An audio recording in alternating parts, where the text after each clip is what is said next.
When are you going to die already? Igor grumbled as he slammed the door and left the bedroom. Inside, his wife lay suffering from a terrible cough that wouldn't go away. In just a year of marriage, she had gone from being a healthy young woman to a weak skeletal figure. Their small town had only a tiny clinic with 2 doctors. One of them was a vet, who was actually more trusted than the doctor. The doctor had tried everything to help Rita. He used cough syrups, mustard plasters, plantain leaves, chamomile, and nettle. He even sent her to the steam bath regularly, but nothing made her better. Her condition just got worse. "I'm out of ideas," the doctor said with a sigh. Rita couldn't understand what was happening to her either. She had always been full of energy, but now it felt like her marriage had drained all her vitality. The villagers started gossiping. She must be cursed, they would say when they gathered at the shop or by the water pump. Rita married at 20.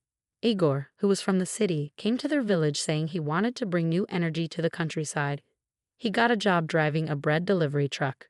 "You should be proud of me, wife," he would boast. "Without me, there would be no bread for the whole village." Rita just nodded and didn't argue. "We even have an apartment in the city, but I'm renting it out for now," Igor would brag. "I'm saving up to buy a bigger place for us, especially if we have kids." The village women admired him and praised him as a rare and great husband.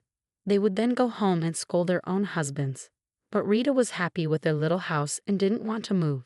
Still, her health kept getting worse. Her cough was joined by a runny nose, and sometimes she would wake up at night unable to breathe through her nose.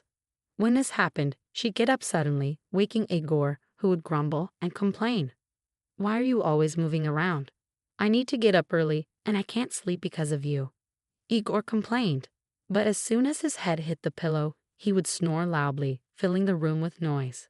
Rita would quietly get up and move to another room, where she could get some rest, though not without a headache and feeling weak in the morning. At least she could breathe a little better. Rita worked at the local library, handing out books and filling out forms. The villagers enjoyed borrowing books and showing off their new knowledge at the water pump. Even though her job wasn't physically demanding, she came home feeling exhausted. Igor, who finished his bread deliveries early, would wait for her to come home, expecting her to cook dinner and take care of him. "Why can't you peel some potatoes before I get home? It takes longer to wait for you to do it," he'd grumble. "Well, excuse me, do you think I don't deserve to rest after carrying bread all day?" He'd snap back, even though Rita knew he hardly did any of the heavy work himself. Other people handled the unloading. She was too tired to argue. By evening, her cough would worsen, her eyes would get red, and a rash would spread over her skin. "Are you sure this isn't contagious?" Igor asked one morning, noticing the red spots on her back. "I don't need more problems." He slammed the door and left without breakfast. From then on, he started working night shifts, saying the stores needed fresh bread in the mornings. In reality, he was lying to Rita and staying away for days or even weeks, leaving her to struggle alone. At night, she could barely breathe, her cough was unbearable, and Igor's constant criticism and indifference only made things worse. "Why don't you go to the city hospital?" her friend Svetlana suggested. "They have real doctors there, not just the quack we have here." "What can they do?" "I'll rest and get better," Rita replied weakly.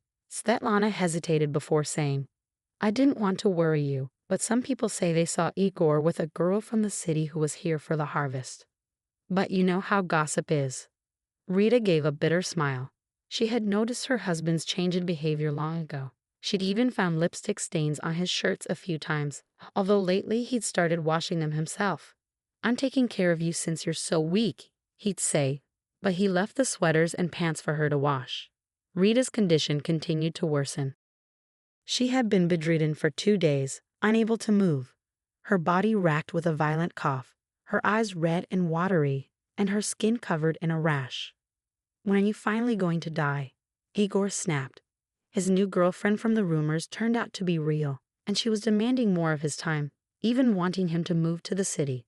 But Igor couldn't leave because all his talk about having a city apartment was a lie. He didn't actually have one.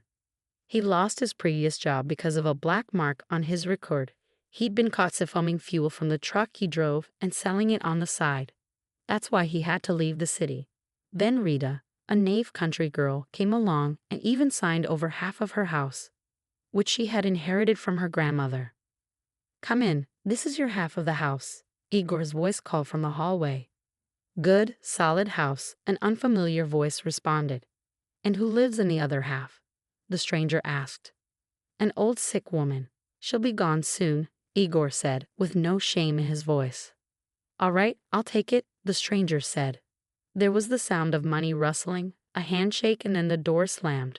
Rita, hearing them leave, tried to get up but stumbled and knocked over a chair. The stranger hurried into the room at the noise. "Still alive?" he asked, lifting Rita and helping her back onto the bed. "Where does it hurt?" "Who are you?" Rita asked, surprised enough to momentarily stop coughing. "I'm the new owner of this half of the house." "And you?" "Who are you?" The man had expected to find an elderly woman but was surprised to see a young, though very sickly, woman. "I live here. This was my house," Rita said with a bitter smile, then started coughing again. "Hold on," the new owner said, leaving and coming back with a glass of water. "Drink it slowly." Rita, not knowing why, took the water. It helped soothe her throat and reduce the coughing. "Thank you, but this won't last." "What's your name, neighbor?" she asked as he took the empty glass. "Rita, short for Margarita," she replied. "Margarita, like the flower. A lovely name. I'm Taras." "Nice to meet you," he said, extending his hand.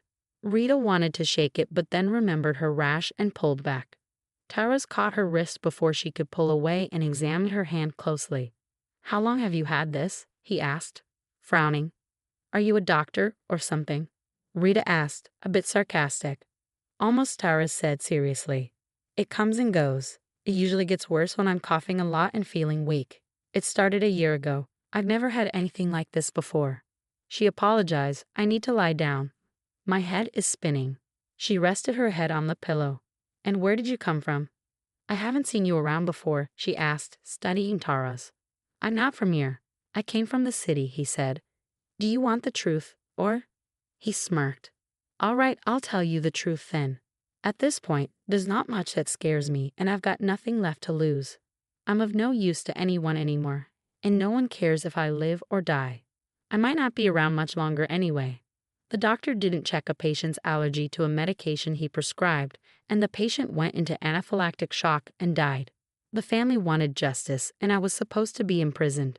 But then my wife died during childbirth, leaving me with a young son. I couldn't handle the court stress and take care of him at the same time, so I took the blame. We were already separated, so we split the apartment. I invested my share, but inflation wiped out most of it. I only had enough left to buy a room in a communal apartment. When I saw the ad for half of a house for sale in the village, I thought it was my lucky break. The seller said the other half might be available soon, and that an old sick woman lived there who would probably die soon, so I could get it cheap. But now, seeing things as they really are... Rita listened with tears streaming down her face. She never expected such betrayal from her husband. "And where is he now?" she asked quietly. "He went to the city with his fiancée. Left his phone with me, told me to call if, well, you know," Taras replied. "I see," Rita said with a bitter smile. Taras turned out to be a great neighbor. He helped her around the house and even got a job at the local hospital, replacing the old doctor who had left. One day, Taras suggested, "Marga, why don't you come to my office? I have a few ideas about your illness. Have you noticed you're coughing less and your complexion is better?" Rita had noticed but was afraid to believe it, thinking it might just be her imagination. Eventually, Taras practically insisted she come to the city with him to see a specialist. After a thorough examination, they discovered she had a rare allergy to her own husband, specifically to his biological material. If she had stayed with him much longer, she could have gone into anaphylactic shock. "Your whole body was reacting against the marriage," the specialist explained. "I didn't know anything like that was even possible," Rita said, shaking her head in disbelief. "Thank you. If it weren't for you, I might still be suffering or even worse." Life without Igor restored Rita's health and happiness. She even began to forget she had ever been married to him. Taras was always there for her, and one evening during dinner, he slid a small box across the table. Rita opened it and, shocked, looked up at him. "It's a ring," Taras said with a smile. "Yes, it's a ring," he chuckled. "But I'm still married," Rita said with a shrug. That's fixable, Tara's replied. You don't have any children, so the divorce will be quick and easy. You just need to handle the paperwork. Rita followed his advice. She had no idea where her ex-husband was, so after 2 court sessions where he didn't show up, the divorce was finalized automatically. Not long after, Rita and Tara submitted their marriage application, and a month later, they were married. I'm so glad I'm not allergic to you, Rita said with a smile, snuggling up to Tara's. A few months later, someone knocked on their door. Tara's opened it to find Igor standing there, looking disheveled, unshaven, wearing a worn-out jacket, and reeking of alcohol. Well, Taras, Igor said, his breath heavy with booze. So is she dead yet? By my calculations, she should have been gone by now. You should have called me so I could finish the paperwork for the other half of the house and sell it. I've been waiting. Have you forgotten? Or have you changed your mind? I've changed my mind, Tara said, hoping Rita wouldn't come out and see him, but she did.